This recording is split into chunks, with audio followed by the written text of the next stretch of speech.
much more than is currently the case. Thank you. Everyone is talking about global warming and trying to find out why it is happening. But how can it be that livestock farming is hardly ever mentioned as one of its causes? Certainly when more and more scientists have made a link between livestock farming and climate change.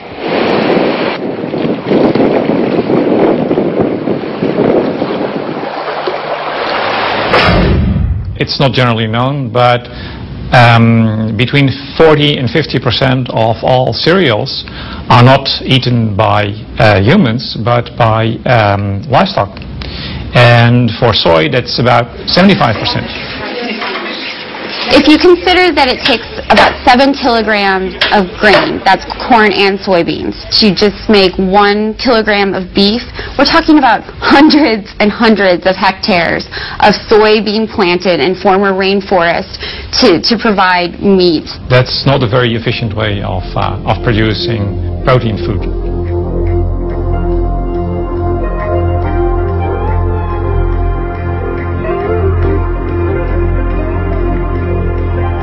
The soy is being imported from places like Brazil. Brazil has the biggest soy export market in the world, and their soy production has grown since the 1960s, something like 57 times. So they're just producing more soy than ever before, and most of that soy is being produced in very environmentally sensitive areas, including the Amazon rainforest and the Cerrado, which is a woodland savanna.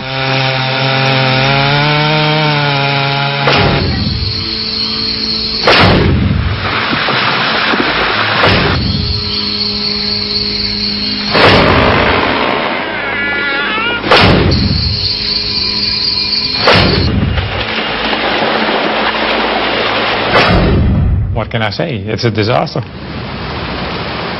The main drawback is losing biodiversity, but indirectly it's also influencing climate change. It's speeding up the climate change that's already occurring.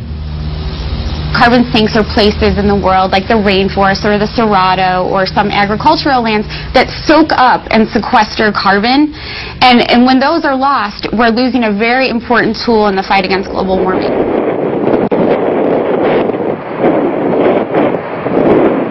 Today, there's nothing more important than trying to contain the problem of global warming.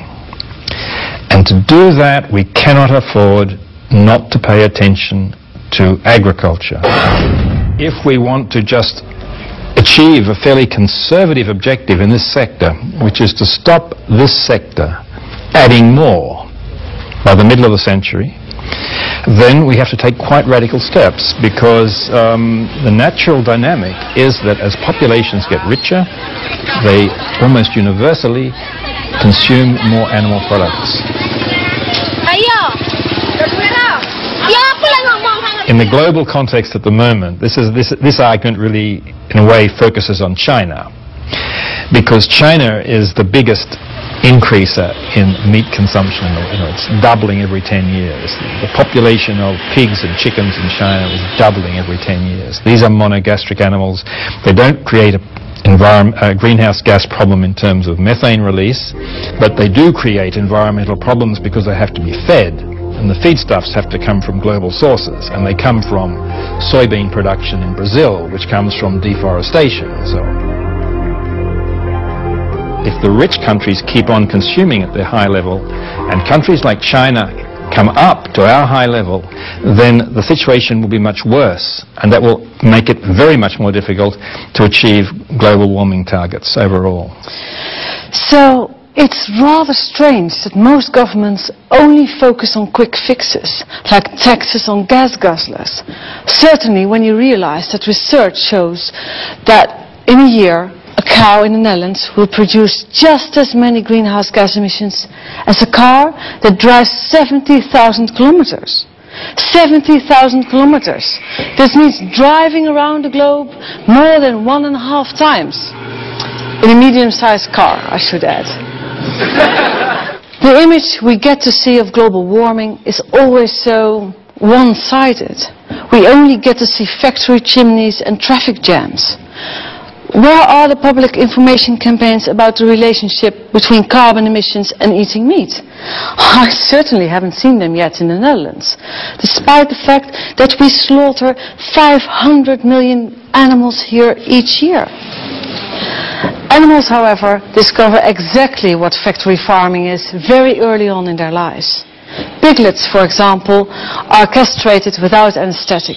Their tails are docked, they are forced to live in dark concrete stalls, and usually only see daylight when they are taken to slaughter. It's not much different for other factory farmed animals. Take laying hens, for example. They are crammed into battery cages and their beaks are trimmed to stop them from pecking one another. Since 2006, I have represented the Party for the Animals in the Dutch Parliament, and I strive to put an end to these kind of practices. But my work doesn't just stop at animal welfare. It's only recently that the Dutch Environmental Agency has sounded the alarm at the speed at which we are exhausting the earth and its resources. The Netherlands uses 4 times its own surface area to produce what we consume. Think of it like a buffet. We are heaping up our plates with enough food to feed 4 people, which means that there will be not enough left for those at the back of the queue. 1 billion people on our planet suffer from obesity, while elsewhere 1 billion people go to bed hungry every night. Something is seriously askew, and we should really talk about it. Right now, half of the total global wheat harvest is used as livestock feed to support our meat and dairy consumption. Half of the entire harvest, while at the same time people in poor countries are starving. And there doesn't seem to be an end to this. We keep on consuming more and more and more, and in the future we'll have to exploit other people's natural resources even more than we do now. And this will be at the expense of those people, clean water, clean air, and also our environment. So let me sum this up for you. Scientists say that it simply takes far more land and energy to produce animal protein than plant-based ones. To produce animal products, you need up to 10 times as much land as needed to produce vegetable products. And this is due to the fact that all this land is needed to produce feed for these billions of farm animals. Films like An Inconvenient Truth have made a very important contribution to the debate on global warming. Yet the only cow that I saw on screen symbolized little else picture-perfect youth in Tennessee. In the whole Inconvenient Truth, not a single word was said about livestock farming or the impact of this polluting industry. Dr. Steinfeld, how is it possible that livestock doesn't play a role in a discussion about global warming? Well, I think that the fact is that in the climate change discussion, much of the focus is on carbon dioxide. And the carbon dioxide emissions, if you look at the livestock sector, only make up about 1/3 of the total greenhouse gas emissions. Nitrous oxides and methane don't come very strongly into the debate, but they are much more potent in terms of greenhouse gases than carbon dioxide, and they need to be factored in. But Al Gore didn't say one single word about the livestock industry in his documentary. What do you think? Didn't you miss the aspect as well? It is certainly missing. The entire aspect of food is missing.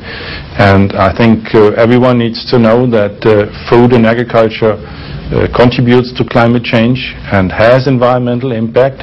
And one needs to make choices if one wants to be environmentally friendly that are in line with the environmental impact of producing various types of food. Well, I think he should have said something about it. Have you ever tried to convince him? Well, I'm not someone who knows Al Gore personally. I think that at my level, publishing results and talking at conferences and talking to the media, such as in this case, is all I can do. Well, thank you. He doesn't know it either. So I went to the United States to find an answer to this question. Unfortunately, Al Gore was busy, but I did manage to speak to some other people who had quite a bit to say on the subject.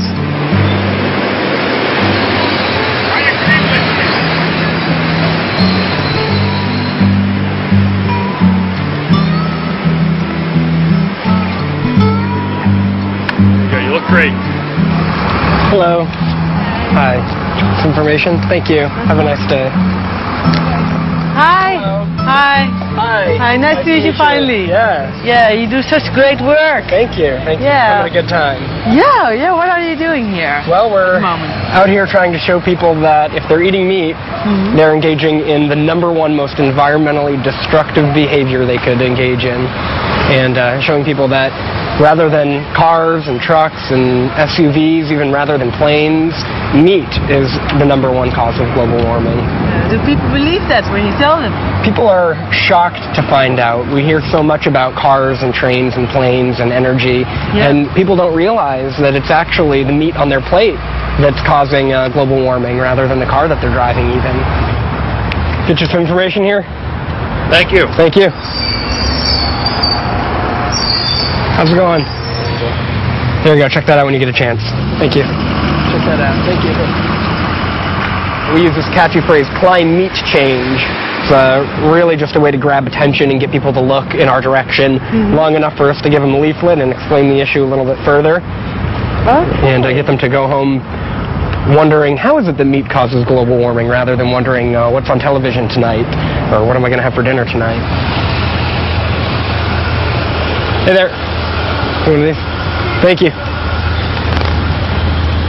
Saying that power plants are the #1 cause of global warming is like saying that humans are the #1 cause of global warming. Power plants don't emit energy, don't create energy for the purpose of just creating energy for the sake of it. They create it for industries. And one of the industries that uses the most energy is factory farming. All right.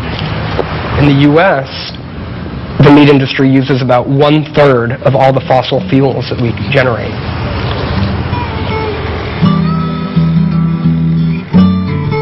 Headquarters of People for the Ethical Treatment of Animals, in short, PETA.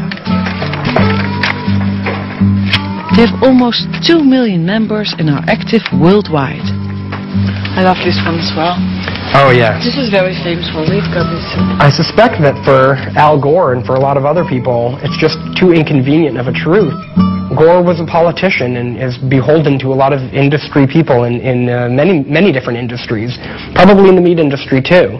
And while he certainly has done admirable work, it's disheartening, to say the least, that he has continued to ignore the fact that the meat he's eating every night for dinner is the #1 cause of global warming.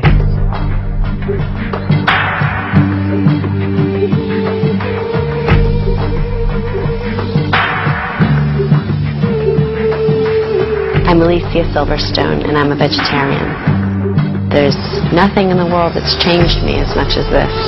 I feel so much better and have so much more energy. It's so amazing. There's a prominent environmental group in the U.S. called Environmental Defense, and they recently wrote on their website that if every American replaced chicken with vegetarian foods in just 1 meal per week, it'd be the equivalent in carbon dioxide of taking about 500,000 cars off of U.S. roads.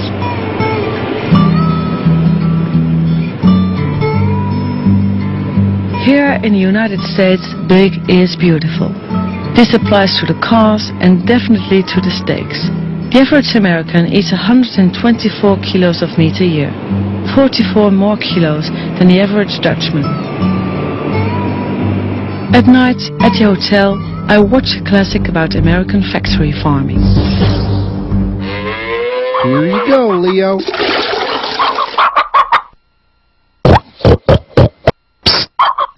Leo. Who are you?